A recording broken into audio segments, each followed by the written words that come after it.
지금부터 제가 전적으로 아이폰 XS 맥스의 3달 사용 후기를 이야기해 보도록 하겠습니다.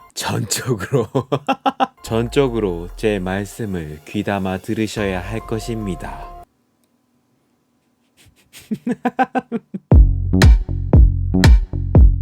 여러분 안녕하세요. 방구석 리뷰룸의 시간입니다.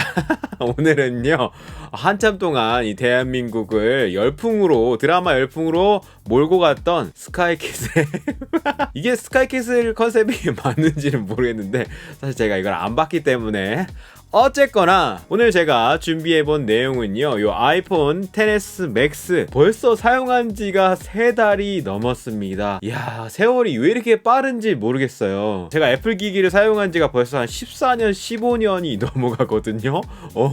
아이폰 3GS부터 썼던 것도 지금 벌써 10을 넘어서 10S니까 야, 세월이 점점 흘러가고 점점 나는 나이를 사실 이전에 저는 아이폰 X을 쓰다가 맥스로 넘어와서 사용하고 있는데, 이 스테인리스 재질의 마감과 그리고 유리의 조화가 돋보이는 색상 톤과 마감이 정말 예쁩니다. 사실 케이스를 쓰고 있으니까 뒷판을 볼 일이 많지 않은 건 사실이에요. 그런데 저는 종종 촬영용으로도 케이스를 많이 벗기고 쓰기 때문에 그럴 때 이렇게 벗기고 볼 때마다 진짜 아름답다, 그 생각은 확실히 듭니다. 더군다나 이게 또 가격인 만큼 마치 이게 골드바가 아닌가 돈덩어리. 다만 이 맥스는 10에 비해서 손에 감았을 때 이렇게 잡으려면 굉장히 힘듭니다. 확실히 한 손으로 조작하기가 조금 불편한 건 사실이에요. 그리고 이거를 어떻게 파지하냐에 따라서 드는 느낌이 굉장히 달라집니다. 그래서 처음 2주 정도는 적응하는데 조금 애를 썼었어요. 그래서 요렇게 저는 항상 사용하고 있습니다. 요렇게 사용하면은 제일 무난하게 쓸 수 있는 자세더라고요. 그래서 요런 식으로 부담스럽게 큰 건 아닌데 무거운 게 최대의 단점이라고 생각해요. 그래서 케이스를 어떤 걸 끼느냐가 전체적인 느낌을 굉장히 많이 좌우하더라고요. 저는 애플의 프로덕트 레드 이 실리콘 케이스를 쓰는데 이 조합은 제가 생각할 때 딱 정말 마지노선이에요. 맥스의 만족감을 좌우하는 요소는 이 무게에 어떻게 적응하느냐, 거기에 있다고 봅니다. 사실 맥스의 차별화된 포인트는 디스플레이죠. 이 6.5인치의 거대한 디스플레이가 저같이 스마트폰을 하루 종일 안 놓는 사람한테는 굉장히 좋습니다. 전 스마트폰으로 정말 모든 걸 다 하기 때문에 이메일 작성, 그리고 유튜브 보조 카메라 촬영, 이동 중에 추가적으로 문서 작업하는 거, 스캔하는 거 전부 다 스마트폰으로 하기 때문에 시원시원하게 결과물을 확인할 수 있는 이 디스플레이가 맥스의 정말 최고의 장점이라고 생각을 해요. 전체 화면을 디스플레이로 활용하는 덕에 정말 시원시원한 경험을 할 수가 있는데, 이 배경 화면은 정말 신의 한 수인 것 같습니다. 특히 저는 지하철을 이용해서 서울에 자주 가는데요, 이전에 10을 쓸 때보다 확실히 영상 몰입도가 좋아져서 이 부분이 저한테 맥스를 계속 쓰게 만드는 요인인 것 같아요. 컨트롤러랑 이렇게 결합해서 게임을 할 때 기존의 게임들을 폰으로 즐기기에도 딱 적당한 사이즈여서 저처럼 이렇게 게임을 좋아하시는 분들에게는 이전의 사이즈보다 확실히 만족도가 좋습니다. 다만 이 큰 사이즈를 활용한 인터페이스를 조금 더 보여줬으면 좋았을 것 같다는 아쉬움은 남아요. 달력 같은 거는 이렇게 좌우로 분할해서 표시를 해주는데 이 넓은 가로의 이점을 살릴 수 있는 다른 모드들이 별로 없다는 점, 그리고 요 노치는 사실 쭉 이 스타일을 써왔기 때문에 이전에도 거부감이 없었고 지금도 사실 거부감은 없어요. 그런데 되게 재밌는 점은 화면이 크기 때문에 이 맥스는 노치 부분이 굉장히 작게 보입니다. 그 부분도 노치를 조금 싫어하시는 분들에게는 XS 대비 맥스가 가지는 장점이 될 수 있겠습니다. 그리고 굉장히 인상적이었던 거는 역시 성능 부분이에요. 사실 이 부분은 XS, XR 마찬가지로 빠르기 때문에 맥스만 더 뛰어나다 이렇게 얘기할 수는 없지만 이전에 아이폰 X을 쓰던 입장에서도 확실히 더 빠르다는 게 체감이 됐어요. 이 애플의 A12 바이오닉은 7나노 공정으로 만들어져 있죠. 그래서 다른 경쟁사의 폰보다 좀 앞서 있는 면모를 여러 가지 많이 갖고 있는데, 특히 주목할 만한 점은 사실 GPU가 50%나 더 빨라졌죠. 그래서 확실히 전반적인 퍼포먼스가 굉장히 빠르더라고요. 이런 화면 움직이는 것뿐만 아니라 스팟라이트 기동하는 것도 정말 빠릿빠릿하고요. 이 사파리를 키는 거, 나가는 거, 부드럽게 나가는 거, 요런 거 하나하나까지도 매끈하게 돌아갑니다. 사실 저는 안드로이드 기기도 두루두루 쓰고 있기 때문에 뭐 노트 9이라든지 이런 것도 다 갖고 있습니다. 그래서 두 개 다 동시에 쓰고 뭐 LG 기기도 써봤고 소니 기기도 뭐 다른 데서 많이 써봤기 때문에, 그런데 아직 확실히 어떤 안드로이드 기기도 일관된 부드러움을 주지 못하더라고요. 무거운 앱을 돌릴 때나 애니메이션이 돌아갈 때나 할 때 월등히 부드럽다는 거.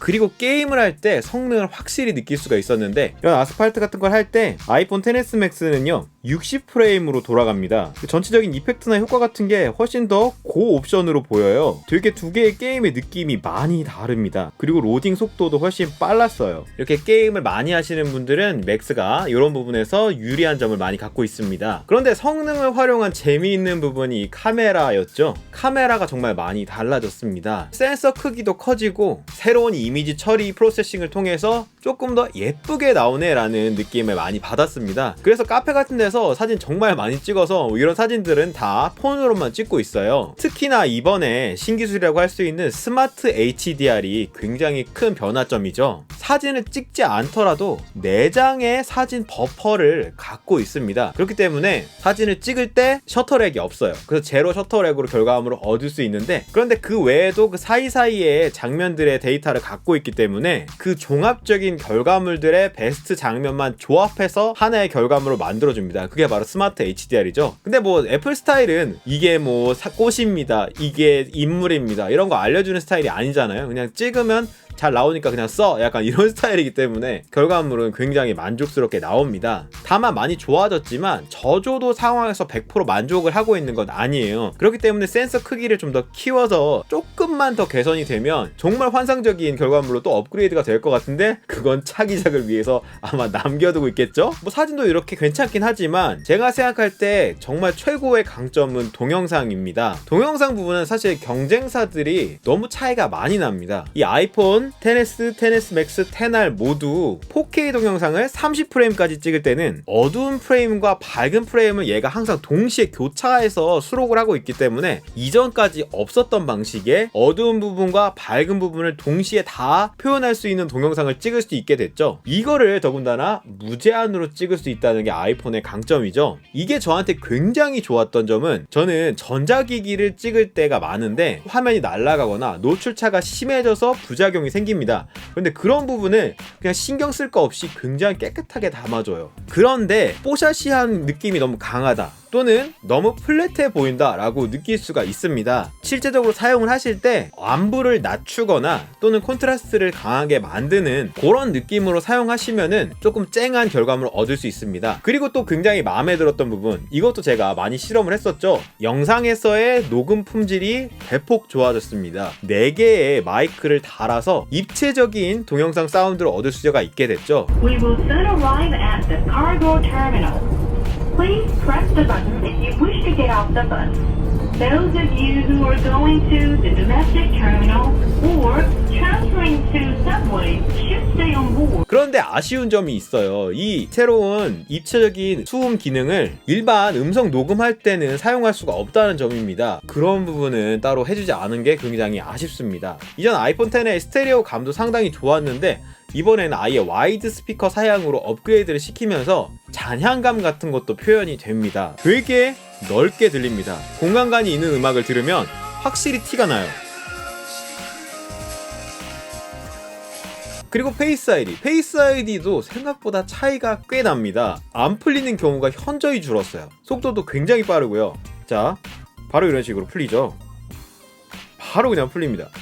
열기만 하면 이런 식으로 바로 풀리기 때문에, 특히나 좋았던 거, 예전에 불편했던 아침에 일어나면 내 얼굴 못 알아보는 거, 그런 부분도 확실히 줄었습니다. 다만 아쉬운 거는 여전히 가로 인식이 안 되죠. 아이패드 프로는 그런데 가로 인식도 되게 기능을 넣어줬죠. 그런 거 보면은 기술은 이미 다 있는데 넣어주질 않았어요. 그런 부분이 또 너무 아쉽습니다. 사실 저 페이스 아이디를 굉장히 좋아하는 편이에요. 그런데 최근에 조금 아쉬웠던 점이 한 번 있었는데, 미세먼지 때문에 마스크를 제가 생각 안 하는데 하고 나갔더니, 그럴 때는 이럴 때 아쉽구나, 그래서 마스크 마스크를 많이 쓰는 사람들은 불편하겠구나라는 심정을 그때 요번에 좀 느낀 것 같아요. 차후에 뭐 디스플레이 지문 인식이라도 같이 넣어주면 정말 좋지 않을까 그런 생각이 듭니다. 네, 지금까지 아이폰 XS 맥스 제가 3달 넘게 사용하면서 느꼈던 여러가지 종합적인 내용을 다뤄봤습니다. 진짜 좋은 폰인 건 맞는데 비싸죠. 가격이 가장 큰 단점이 된다는 거는 저도 공감을 합니다. 애플이 사실 프리미엄 시장을 독식하고 있는 만큼 이 고가 가격 정책을 바꾸진 않겠죠. 아마 계속 갈 건데 쉽게 접근할 수 없는 가격대가 됐다는 점이 저도 아쉬운 부분이고,